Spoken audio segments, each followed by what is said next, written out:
Welcome to New Life Live, the premier place to receive free advice from Christian psychologists and counselors for the mental, emotional, relational, and spiritual challenges you face. Since 1988, we've offered compassionate responses that combine God's truth with proven psychological principles to guide you toward healing. Our phone lines are open. Call us now at 1-800-229-3000. Welcome to New Life Live. We are so glad that you are with us today. It's myself, Chris Williams, licensed marriage and family therapist. Right now, I also have Becky Brown. Hi, Chris. You're a licensed professional counselor, correct? I sure am. And even, that's just one of the many, many hats that you wear, correct? I have a few hats. Yes, absolutely. I also have licensed marriage and family therapist Marc Cameron on hand today.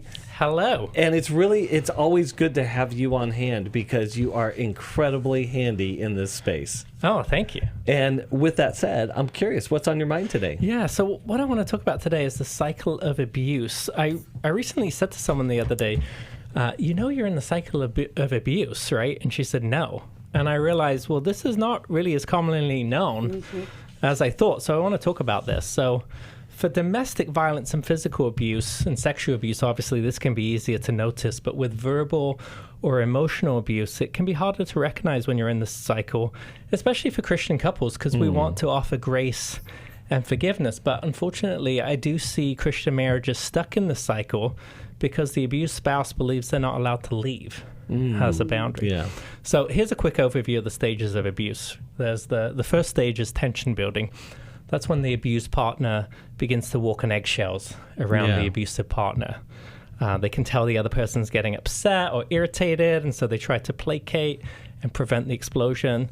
The second phase is the explosion. It's the incident. That's the lashing out, the physical, verbal, emotional, psychological abuse.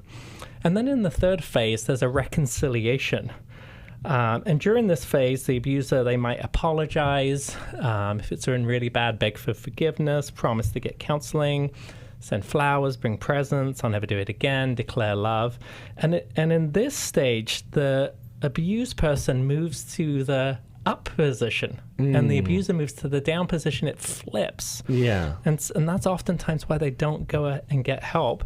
And then you have the fourth phase, which is the calm before the next storm. Sometimes known as the honeymoon stage. The incident's forgiven, and then for a while, things begin to be back to normal, or maybe even better than before, and then the tension begins to build and the cycle repeats again.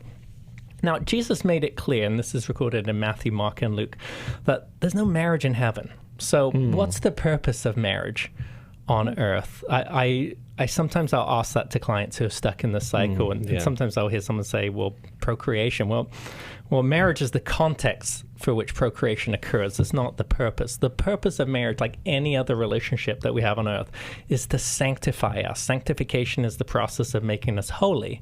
And the reason for that is to prepare us for heaven. So our marriages should reflect the image of God and draw others to Jesus. So if your marriage is not reflecting the image of God or drawing others to Jesus, you're not becoming sanctified in your marriage, and it's not doing what it's designed to. Yeah. Now, whenever there is abuse, neither you nor the abuser will be sanctified by staying in that cycle. Yeah. Yes, grace and forgiveness are part of God's design for love, but he also designed love to have limits, not on who is acceptable, but on what actions are acceptable. Yeah. So sometimes we've got to get out of the cycle. It's easier to be aware of the cycle when you get out of it. And separation can be hard, but sometimes a therapeutic separation is necessary to get each party out. And I did a New Life video on that a little bit of a while ago. So you can call us at 1-800-NEW-LIFE if you feel like you're stuck in the cycle. Also, 24-hour line of the National Domestic Violence Hotline, 1-800-799-7233. That's really good, because what I heard in that is that there's a buildup, there's a blowout, there's a makeup, and then a make-believe. And we got to break that cycle out of the make-believe part of it. And I think the separation brings clarity. And so, Marc, that is really important because we don't want to continue fostering harm. We'll be back right after this. I had been in porn addiction. My past had not been found out at all. Yet I had hit a point in my life where it was time. Men are barraged with inappropriate content and images all day, every day. It's a battleground for every man, and the opportunities to fail are everywhere. The Every Man's Battle Intensive can help. I never divulged what I'd been doing. Find help today at New Life's Every Man's Battle Intensive. This is a place that changed my life in such a positive way for Christ, because I could be the Christian man that I'm called to be. Now the intensive is coming to Dallas, Texas, December 6th through the 8th. Register online at newlife.com or call 1-800-NEW-LIFE and use the discount code NLL to save $50. I cannot say enough what it does in the Christian community for not just men, for their children, for their wives. 1-800-NEW-LIFE and the discount code NLL.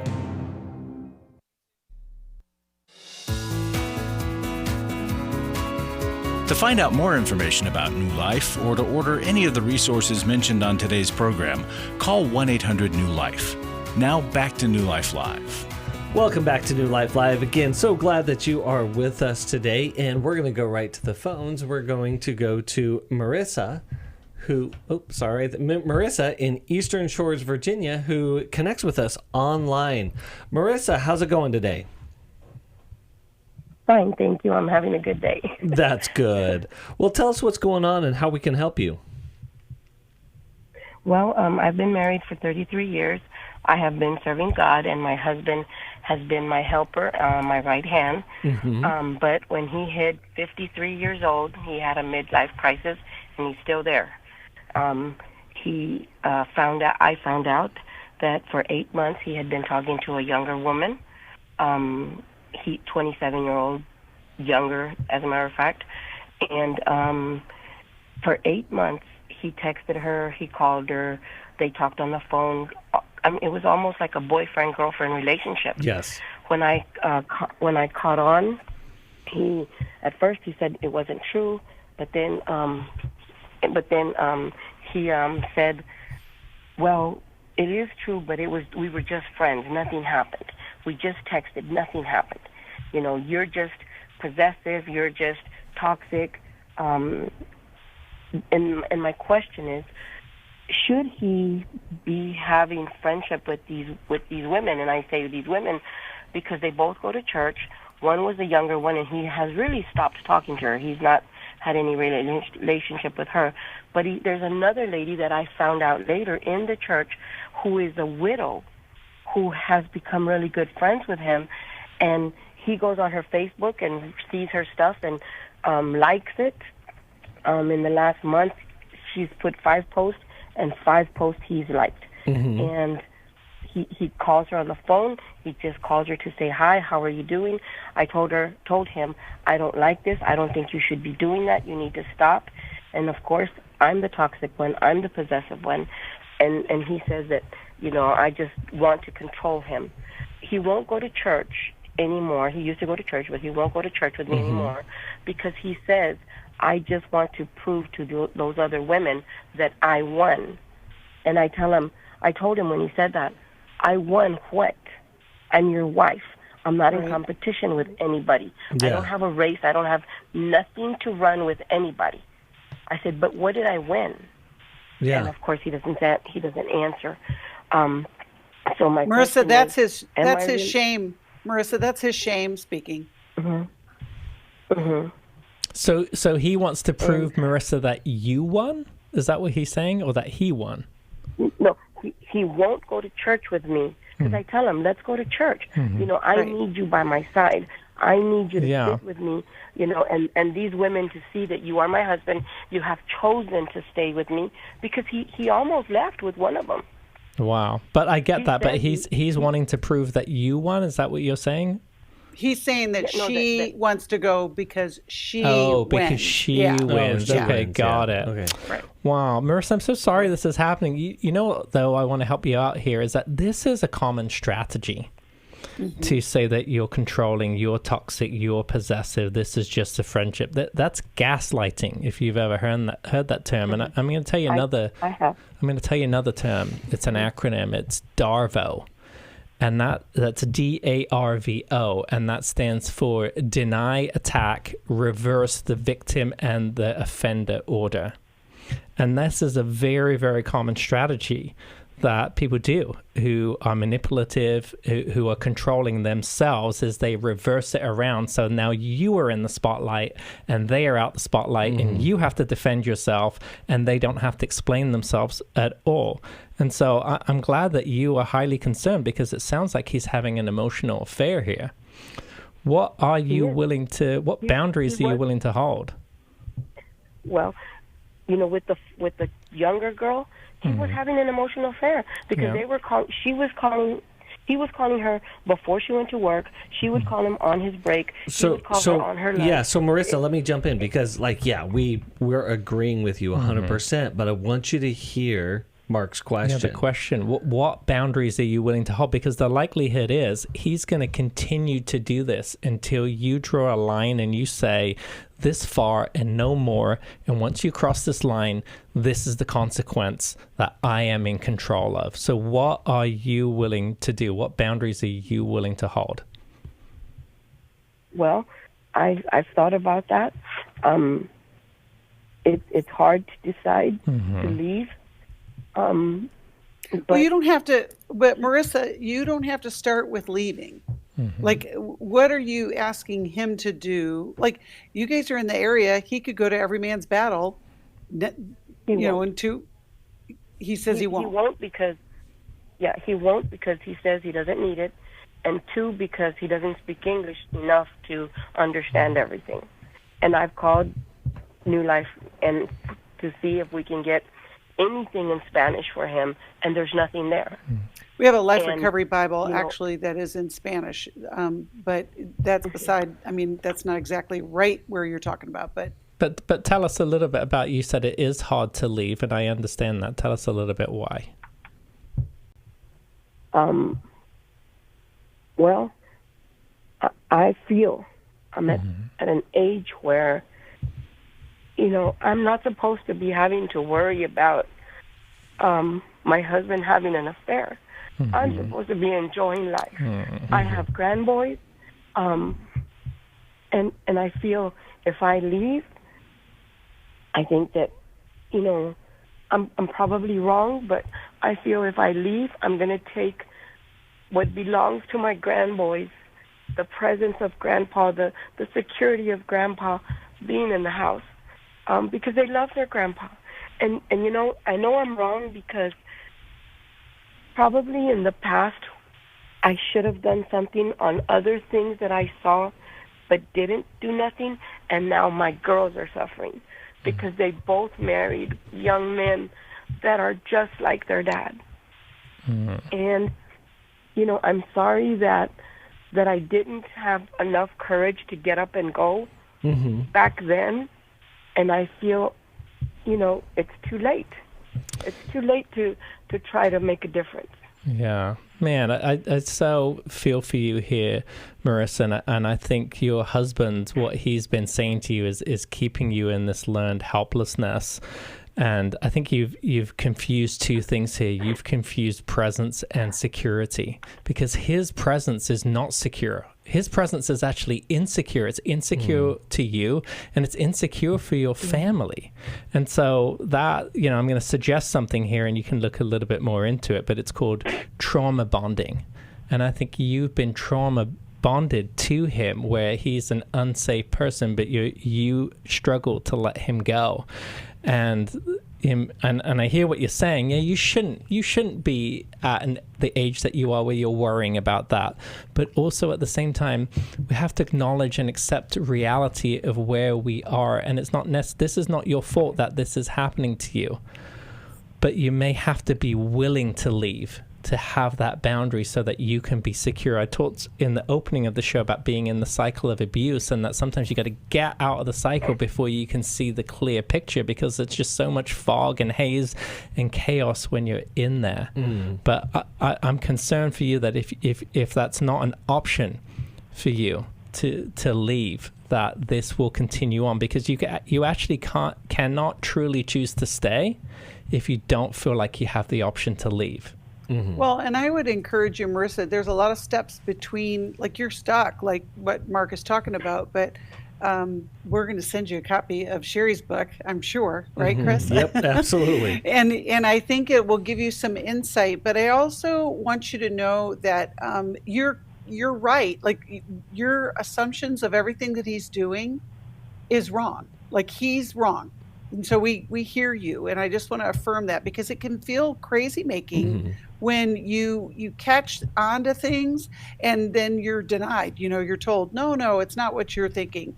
Him, and what I was saying before about his shame, him not going to church isn't about you, it's about him. He feels shame. He knows that he's not doing the right thing by you.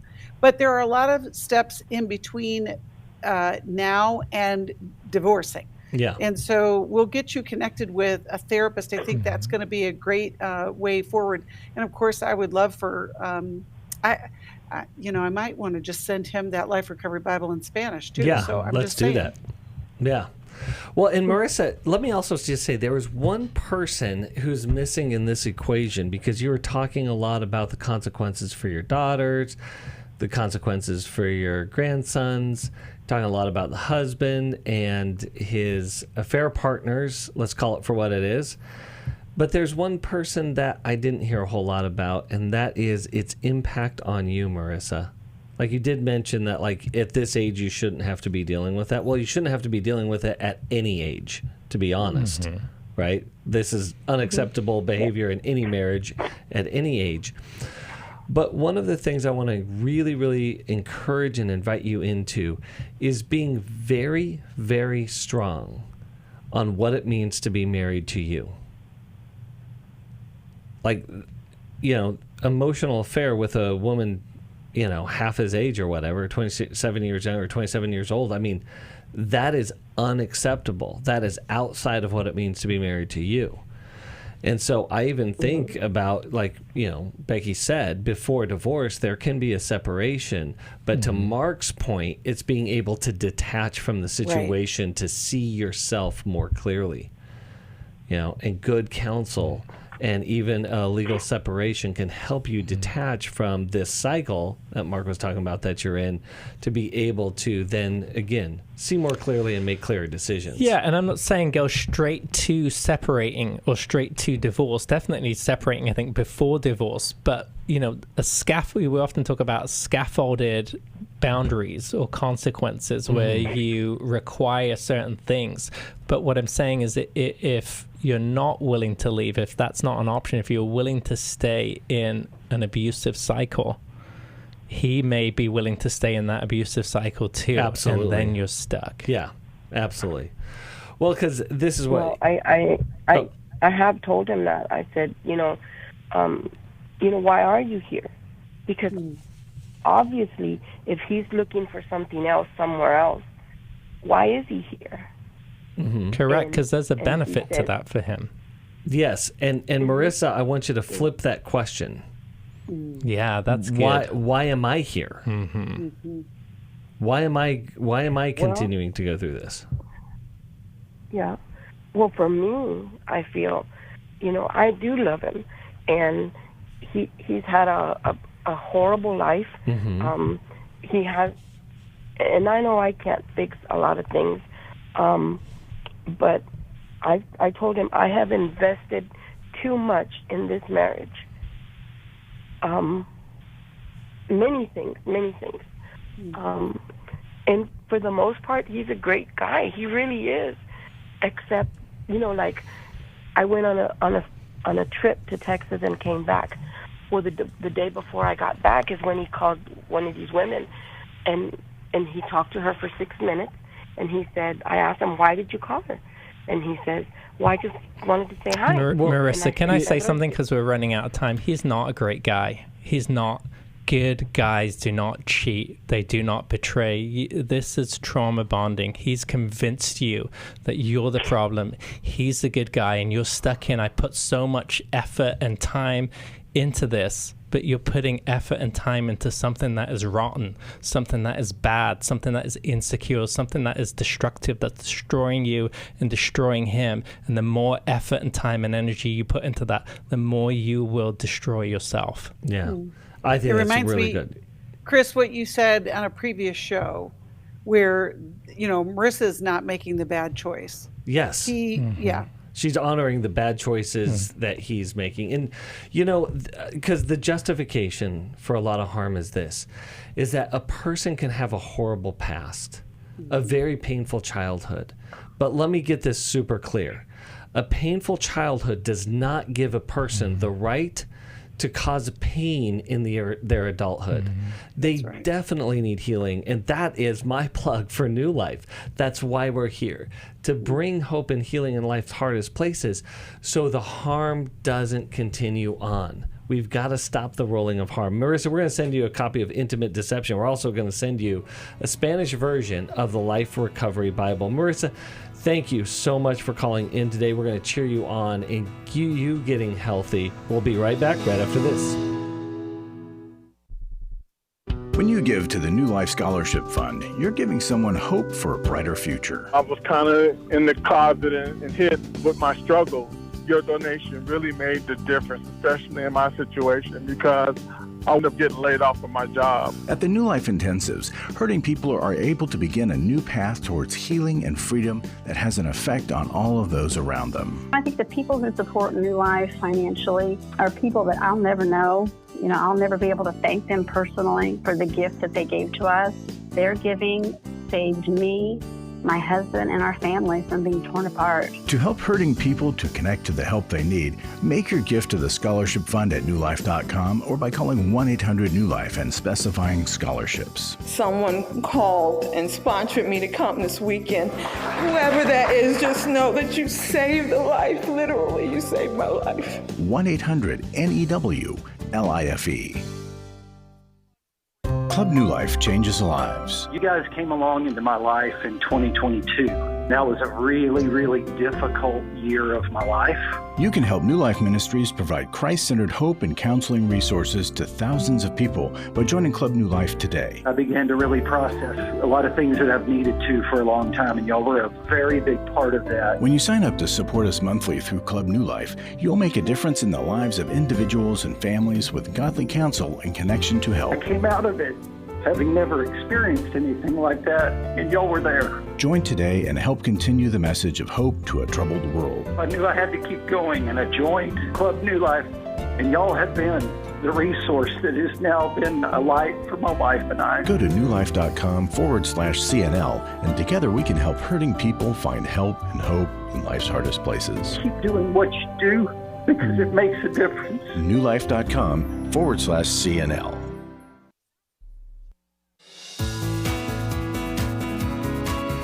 We'd love to hear from you. If you have a question or a comment, call toll-free 1-800-229-3000.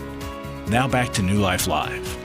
Welcome back to New Life Live. We're so glad that you are with us today. And Becky, there was just something that is so exciting. And New Life has gone through some transitions and some changes over the last year.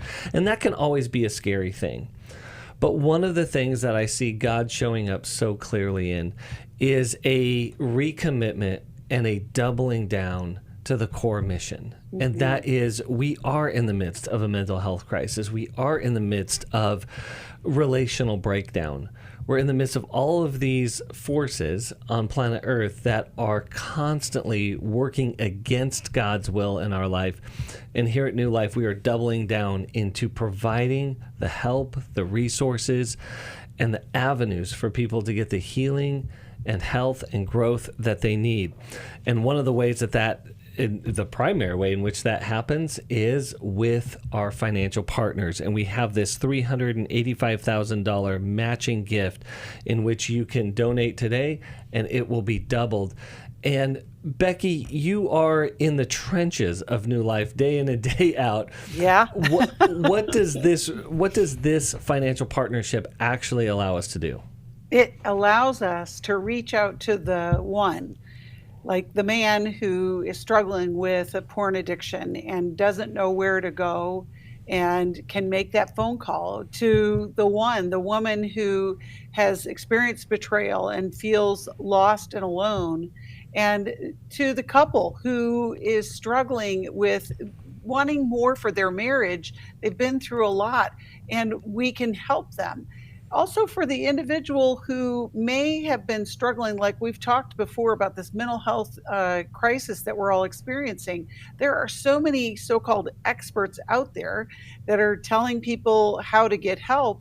And, sometimes they're not exactly on the right path. And because New Life has grounded in the truth of Scripture and in very sound counseling and psychological concepts, we believe in the power of that healing grace that God gives us. And New Life's been doing this for over 3 decades, and we want to keep doing that. And these folks that gave to the seed believe in the mission of New Life, reaching out to the one who is lost off the path. And if you, listener, have never given before, now is the time. You can go to newlife.com/donate. You can go to, you can text the word match to 28950. You could also call us at 1-800-NEW-LIFE. We want you to know that every dollar makes a difference in the lives of so many people. We stretch it as far as we can because we know people need help, they're struggling, and we want to offer what we can for their new life. And all I can do is say amen and keep encouraging you. Again, you can text MATCH, M-A-T-C-H, to 28950, or just go online, newlife.com. And one of the really cool features that we have on New Life Live is we have write-in questions. So a lot of people are unable, for whatever reason, to call in while we're in studio, while we're live, but still have a question or struggle in their life that they want to be addressed. And so if that's you, please write in. Go to newlife.com/radio, and there'll be instructions in there on how to submit a question.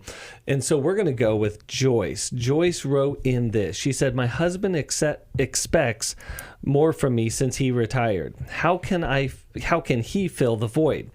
The back context of this, or the backstory, is we have been married for 10 years. My husband is a retired law enforcement, and after 33 years now, it feels like he's missing something in his life. He expects me to fill whatever void is inside of him by putting pressure on me and to make him feel wanted.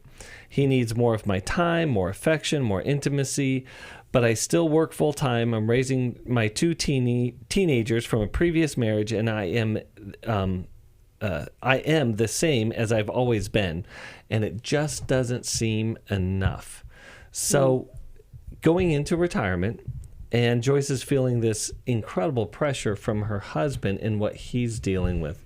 So, Becky, where does Joyce go from here? Well, the first thing, I don't know if you guys picked this up, but Joyce is talking about he's pressuring her to have sex with her. I don't know if you read that in that, but it's interesting because the anxiety that he's feeling in this new chapter of life, not knowing what he's supposed to do. He was in a very high capacity career for so many years. That loss of energy is disconcerting for somebody who hasn't a next step. Like, what's he going to do in this? And that sounds really harsh that he's pressuring her to have sex. But you know what he's doing is that is his calming agent. Yes. Am I right? Yep. It's his medicator. It's anti-anxiety, antidepressant medication. Exactly. And so that's why it's confusing to Joyce, because it's like, wait, I am doing the same thing that I always did, and now I've got all this pressure. He's trying to control me. That happens a lot with retired couples where, they're trying to navigate, okay, what are we going to do with this next chapter? But, this is going to require a conversation with a therapist. I believe it will be, to help him understand and to recognize his anxiety that he's experiencing and better ways to deal with that. That's really, really good. There's so many times that, I'm working with a person going into retirement or in retirement, and retirement is no joke. We look at it as sort of like this vacation or this reward, and not realizing that the reality of it is very different than the fantasy of it, and it could be a very, very jarring experience. And so as we head into a break, we're going to come back and we're going to talk more about what to do as people are facing retirement, or if you're a loved one who has a person, like a spouse, have a person going into retirement, and what it takes. Again, we're so glad that you are with us today, and we're going to be back right after this.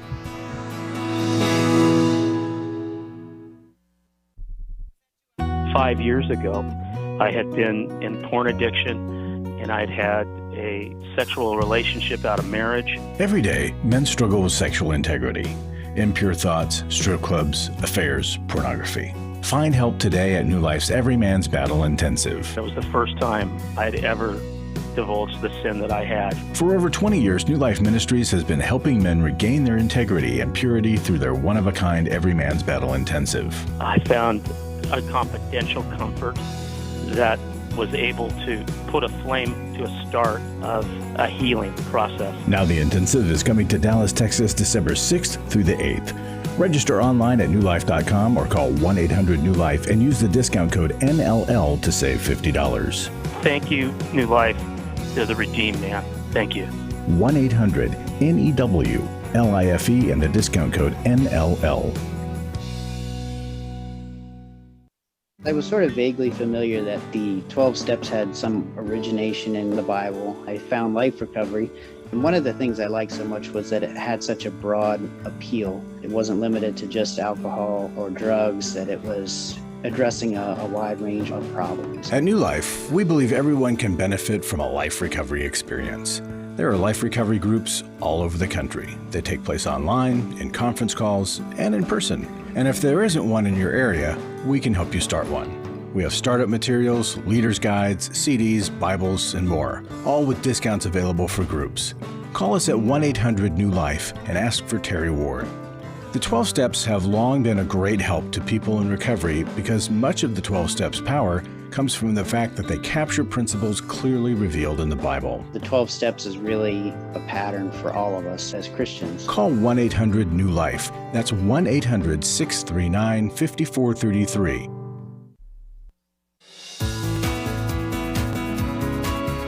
We're glad you joined us for New Life Live.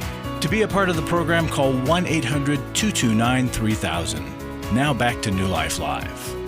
Welcome back to New Life Live. So glad that you are with us today. We have a write-in caller, and her name's Joyce. Her husband, law enforcement for 33 years, but they've been married for 10 years. He went into retirement and now wants her to be his ultimate fulfillment, if I can put it like that. You know, he wants to occupy his time. Becky, I think you picked up on something really important, is that in this time he's like, hey, I want you to be with me. I want you to have sex with me. I want you to, again, be my purpose. And wow, what? And medicator. And medicator. I think that's what you called it. Yeah. Yeah. And so one of the things I notice in this too is like in that pressure, because this can happen in retirement, and we're going to talk a little bit more about retirement, but when we're talking in high pressurized marriages, where one person is really putting the pressure on the other and the other is feeling the load bear of all of the emotional and relational and really purposeful needs of the other person. It's an ingredients for dependency. Well, and then think about what his job was. He is a retired law enforcement. Mm-hmm. And so law enforcement just doesn't show up. Right. You call them. They don't dial it in. And then they show up, right? And so he's wanted, he's needed, mm-hmm. and he's had this whole career, 30, 40 years of people wanting and needing him and him showing up and him rescuing. And law enforcement, that type of job is also full of adrenaline. Yes. Mm-hmm. Right? Yeah. There's adrenaline flowing through you, and then you make the arrest, so you resolve the whole thing, and then it calms down again. And Becky, you were talking about him. You picked up that he wants more sex. She wrote in there, wants more intimacy. That's probably part of it. And men use sex to relax. Mm-hmm. Women need to relax to have sex, and men are the opposite. They use sex to relax. They have this buildup of adrenaline and testosterone, and sex helps relax them. The other thing I liked what you pointed out here, Chris, is that we have this fantasy of retirement. It's like we work toward retirement. But work is also fulfilling for us, but we don't realize that when we get there, all of a sudden, it's not like, for most people, it's not gradual. It's just this big drop-off. You have retirement day, and then you're at home. Yeah. And you're at home, and you're at home, and you're at home. And it's like, well, what am I going to do? Right. And there can be this crisis where there's this loss of purpose. Well, retirement is what we call a life stage transition. Yes. Right. There's many life stage transitions that we have. Becoming an adult is one. Getting married is another one. Having kids is another one. Kids moving out is another one. And retirement is one here too. It's a life stage transition. And with life stage transitions, there's loss. We lose something, and every time we have loss, we have grief. And the word transition is like, it explains like you've got to move from one thing to another, and it's not just so easy. It's a transition. It's gradual. And so that's what he's in here. And Joyce is still working, so she's not sharing in the retirement with him. And he's trying to figure out, what am I going to do with my time? I've got to build up of adrenaline. How am I going to get that out? And all of a sudden, nobody's calling me and wanting me and needing me. And so you, Joyce, are my person. I need you to want me and need me.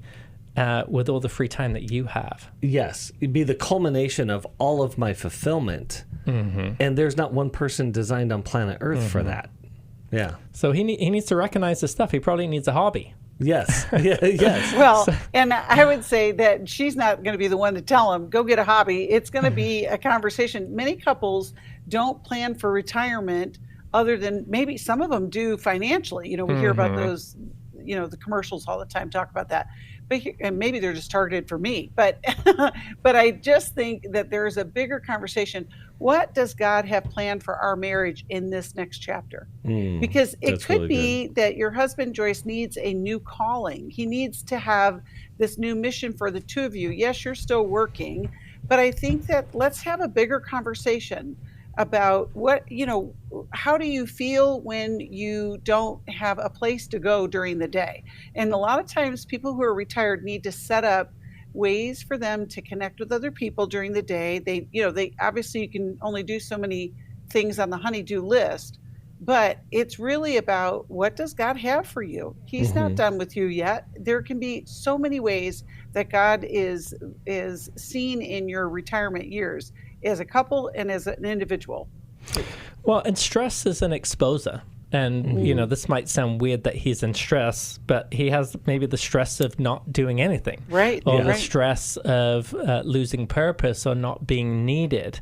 And whenever we get stressed, it exposes our stress response. Yes. And, I have to touch on this here, and I wonder if we had Joyce on the phone, we could ask her some of these questions, or she could validate what I'm saying here. But we all have an attachment style. And it sounds like Joyce's husband is more of a pursuer type attachment style. He wants connection. And he's trying to pursue and get it from her. And Joyce, but it's a little bit overbearing. It's too much, and Joyce is pulling away. Whenever you have a pursuer and the other person, it's too much, the other person pulls away. Now you have a distancer, and now it kind of feels like this car chase is happening, and people get stuck in this cycle. And so learning what your attachment style is so key, so you can understand those parts about you and how you get stuck in the cycle and how you can work yourself out of the cycle. And to that point, this would be a perfect couple to attend our intimacy and marriage intensive. That's the thing to do, to figure this out. Is coming up in February here in Orange County, because, and this is what I see in my office all the time when people come into retirement. One of the things that is missed, that's not respected, is that we're creatures of adaptation. And we adapt over time to whatever is, meaning that like what we do on a daily basis. 10:30 a.m. means something to us, especially if we did the same thing at 10:30 a.m. every day. Or, a police officer law enforcement has different schedules in that. But with that said, when whatever we have stops, and it's been a part of us, there is a universal truth that happens, a universal experience, I should say. It's called withdrawal. And withdrawal is when our system kind of goes into this reaction mode of like, hey, why did you stop giving me what I need? Why did you stop giving the thing I could depend on over and over and over again? And withdrawal is marked by an increase in irritability, increase in, again, that agitation, increase in depression, anxiety, all of the things. And there's very few things in our life that we've adapted to quite like our career. Mm-hmm. And when it's no longer there, again, there is a kickback that happens.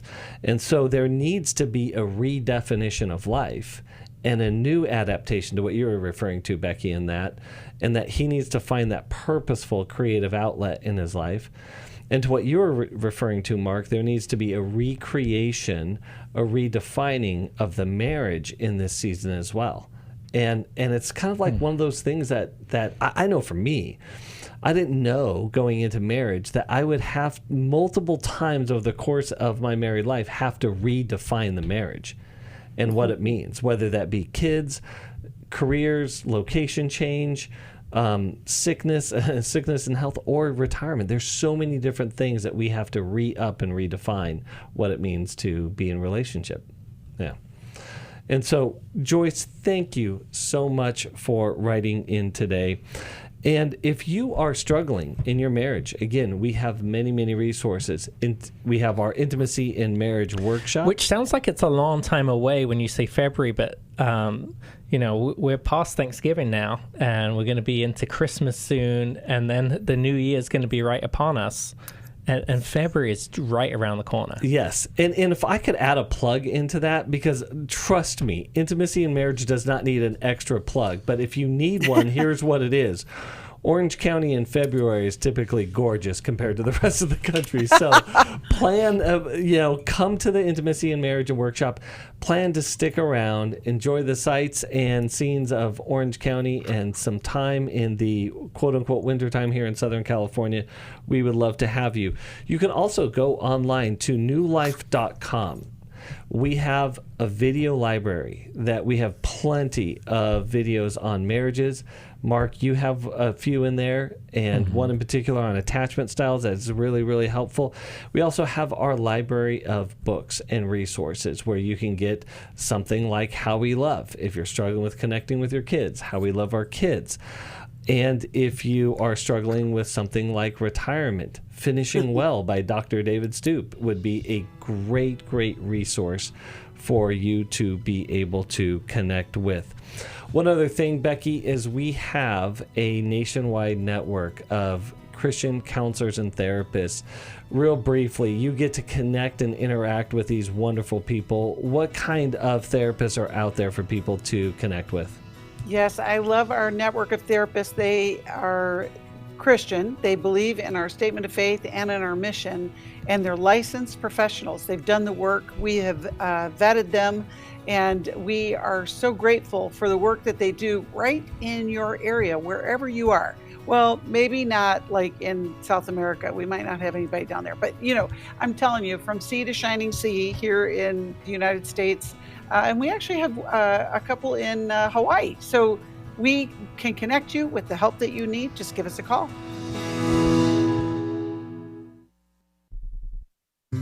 We all face days where life throws us a curveball and our routines or plans get disrupted. Things we wanted to do are forced to take a backseat to the unexpected demands of the day. If you normally listen to New Life Live on a radio station, well, you might not be able to that day.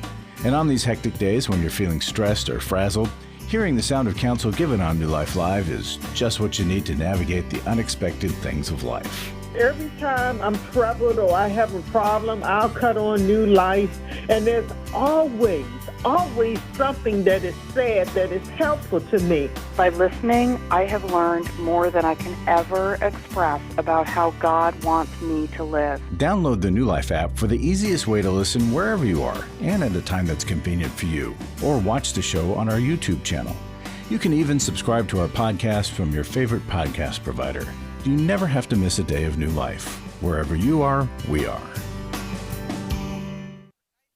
Hi, this is Stephen Arterburn from New Life Ministries. We know that Christian counseling changes lives. We hear evidence of that every day. My relationships with my husband, with my friends, with my family are much richer and deeper and honest particularly my relationship with God. I see Him in a more accurate form and begin to trust Him more. There's joy and there's peace because I have the internal tools that I can trust. So it's radically changed my life. I'm just not even the same person. Our nationwide network of licensed Christian counselors means there is help available near you. Take the leap, jump in, and go for it. It's changed my life completely. You don't have to be stuck where you are, but you can't really expect to change unless you take action.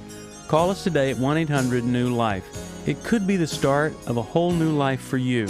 Christian counseling works, and we can help. Call 1-800-NEW-LIFE today. Someone who cares is always there at 1-800-NEW-LIFE.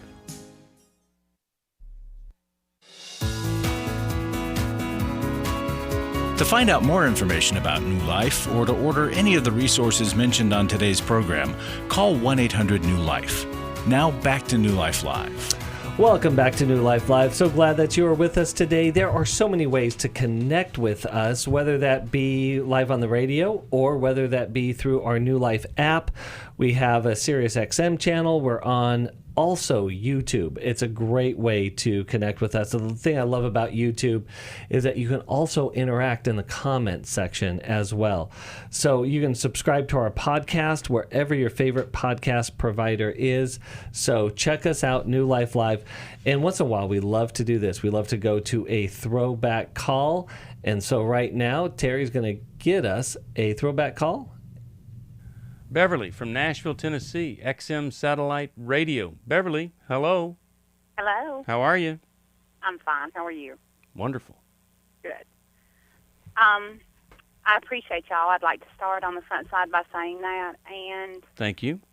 I'm a Christian female, a mature Christian, in my opinion. My husband is also a Christian, not as mature in my opinion. We've been married for 24 years, 2 beautiful children. And in the last couple of years, or especially in the last year, he has some serious insecurities about me doing things that are maybe possibly thinking or doing an extramarital affair, which I want to let you know on the front side, I fear an almighty God entirely too much to... I pray against that. I try to guard myself against that, as well as him, my children, their spouses. I mean, something I really try to pray a lot about. Yeah, you know, Beverly, the Bible says you'll end up with an arrow in your liver. An arrow, an arrow in my liver. In Proverbs, it says the person who gets involved in extramarital stuff gets an arrow in their liver. Yeah, well, you know what? I don't doubt that a bit. I fear that. I'm serious when I say that. The fear it's a good fear. Yeah, it is. And there's a deep-rooted anger in him. And we had a long conversation just a couple of days ago when he said that he fears that is what's going to go on if it's not going on already. And he does treat me very badly. Now, wait a minute. He treats you bad, and then he gets scared you're going to leave him. Does he connect the dots here? No, Is his badness controlling? He's a very controlling man. Mm-hmm. Very, very controlling. Uh-huh. And when he controls, do you rebel or do you submit? Which one? Oh, no, I don't rebel. I don't want to do that. I'm afraid it might hinder whatever God is trying to do here. No, I submit. I'm not going to say 100% of the time, but, oh, my goodness, the majority of the time, okay. Yes, I do. Okay. Do you have a question for us? Well, you're a guy. Tell me what can a wife do that only wants to please? My prayers to please God first and then him. As a female, Yeah, well, I think a generality would be to quit pleasing. Really? Yeah. Yeah. Hey, I've been there. You know, when a controller is married to a people pleaser... That's me. That's him. It kind of just fuels the control. Boy, that felt good. Now I want some more. It's almost like they're building their control muscles. Whereas you think if I please here, well then that'll settle him down. No, next time that something comes up, he's after you even more. And so one of the things that John has brought to the forefront on the program is that God does not bless peacekeepers. God does not bless peacekeepers? Yeah. He blesses peacemakers. And sometimes you have to disturb the peace to make peace. See, I'm on the fence about that. I know. I don't want to do anything that's wrong. I know I've created a monster here, just so you know. I know you're right. Well, let me tell you that the Scripture does not say that above all else in a marriage, what makes it work is the woman submits to everything the man wants to control and do. It doesn't say that in Scripture. That whole passage of Scripture there is about mutual submission. It's a team effort of both of you submitting. Essentially, you submit to him, and he submits his agendas and desires to oneness in the relationship. So he's not really submitting to you, but you're submitting to him, and he's submitting to bring oneness in the relationship, and that balance makes for a healthy thing. And when all that happens is you just play doormat, you're essentially electing him dictator over and over again. John, help me here. Yeah, Beverly, I like your kind of way of thinking overall that, I really want to live a life that's the path and follows God and pleases him first. I mean, I think that's the way to live. It's the 30,000 foot above sea level viewpoint, right? Desperately want to live that way. All righty. Now, let's use your word submission. If submission to God is first, and then husband comes along and says, I want you to do something for me that God doesn't like, which is to submit to my immaturity, and God says, wait a minute, we're supposed to speak the truth in love, and Proverbs 19 says, don't rescue an angry man because you'll only do it again tomorrow, on and on and on. And he's telling you, your husband's saying, no, submit to my control, submit to my selfishness.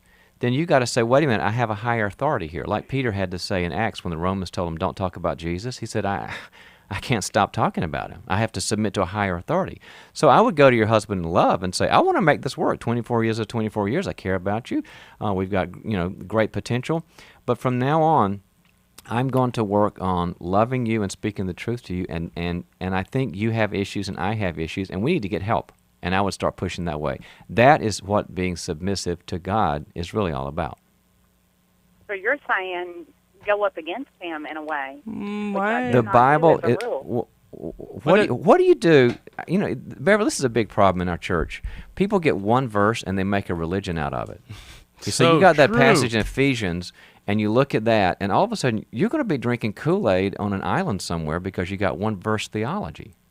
And going against the grain here doesn't mean nagging and arguing, but it does mean doing something different than just keeping the peace. It might mean, okay, I'm going to go see a counselor.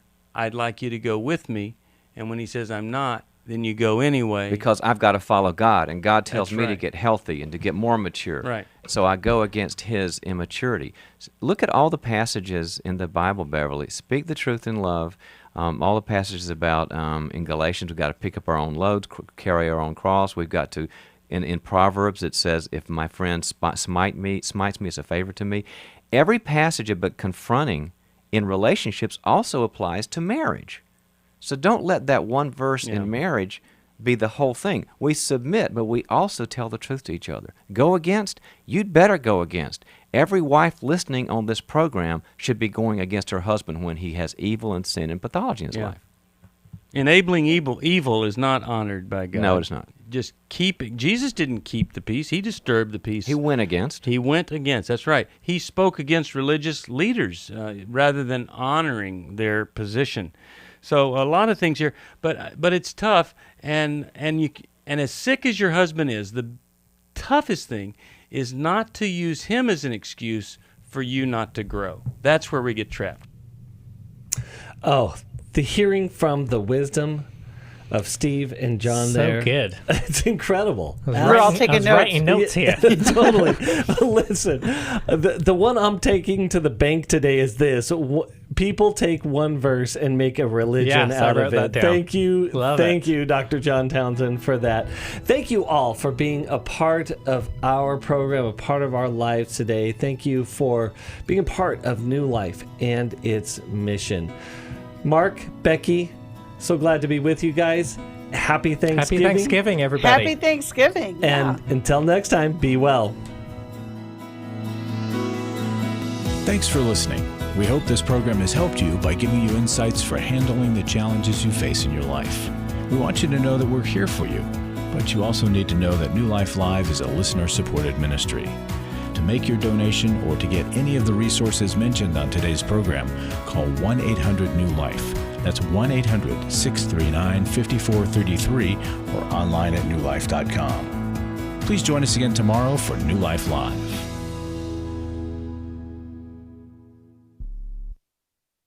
Thanks for watching today. We love helping people. I hope you sense that. And we know that there's always hope if you find the right resource.